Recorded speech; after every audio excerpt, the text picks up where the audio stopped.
Our society, as we know it today, would not exist without two key pillars: the widespread availability of many sources of energy and information. Most of the services and equipment we use on a daily basis directly derive from the existence of those sources. For example, fast transportation of people and goods by plane, train, car, etc. Immediate access to information for general use, teaching and research. Communication with everybody within seconds. And high-tech devices for healthcare, work and spare time. Both energy and information have been crucial in the rapid evolution of human society. In particular, information and the devices to access and process it have become so important during the last couple of decades that the term information society has been coined to designate our contemporary society. Current desktop and laptop computers and even mobile phones are powerful enough for most of our needs, but most of the information we need is not locally available. Most of our computer use involves communication with other people. For example, email, chat, forum, blog, IP phones, massive multiplayer online games, etc. So we need continuous access to the computers where the information is stored and processed. That is, the servers. This includes web servers, database and search engines, virtualized data centers and supercomputers. Therefore, internet servers play a strategic role. Servers are installed all over the world and provide most of the required services. But we need to make sure that servers will continue to deliver services reliably, cost-effectively and with short response time in the future, when the number of concurrent users all over the world increase by orders of magnitude. When more sophisticated services become available, and when we move from local computing devices to remote virtualized computers, like, for example, cloud computing.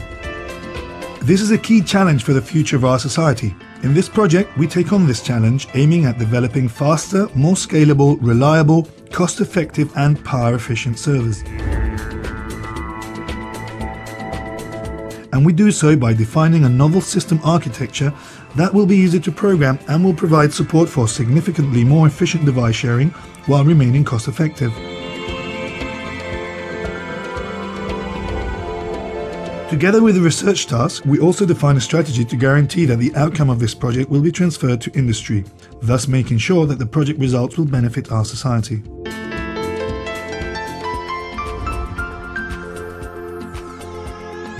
This research program leverages on the combined expertise of more than 100 people from several research groups across 4 public universities in Spain. Also starting a few new research lines in order to address the above-mentioned goal in a more comprehensive manner. These universities are the Technical University of Valencia, the University of Castilla-La Mancha, the University of Murcia and the University of Valencia. This project combines evolutionary and disruptive research. In addition to applied research, both evolutionary and disruptive, we are also building a server prototype to implement some of the solutions we propose on a real system and fine-tune some of the design parameters.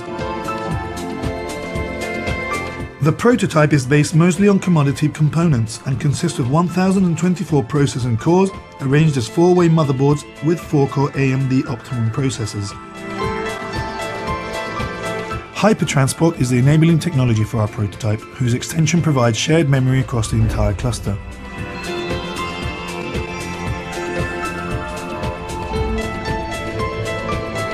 The hypertransport extensions that enable shared memory and a global address space have been designed in this project and are implemented in FPGAs. Each FPGA card implements all the necessary components to form a complete single-card solution, including 6 optical links. The fundamentally different approach followed in this project to achieve scalability and low cost consists of not enforcing cache coherence. By removing support for cache coherence, scalability can be dramatically improved, and changes to existing processors are minimal. Moreover, those changes can be implemented in silicon external to the processors.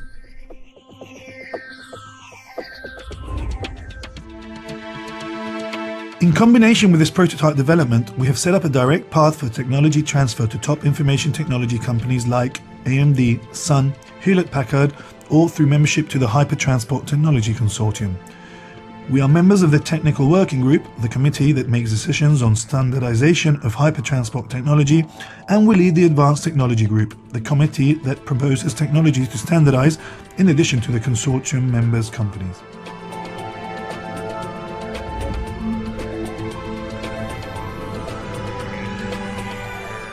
The main result up to now is that we are the main contributors to the High Node Count Hypertransport Specification 1.0 announced by the Hypertransport Technology Consortium on February 11, 2009.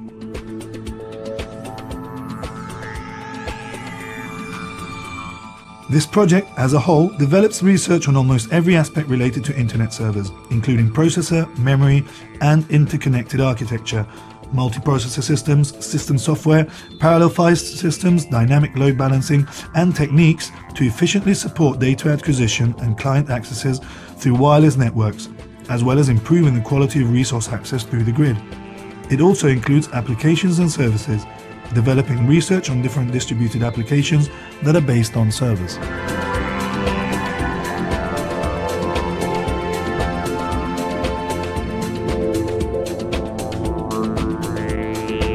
What's really unique about this project is that we are developing applied research, following a disruptive approach, and at the same time we are transferring the main results to industry.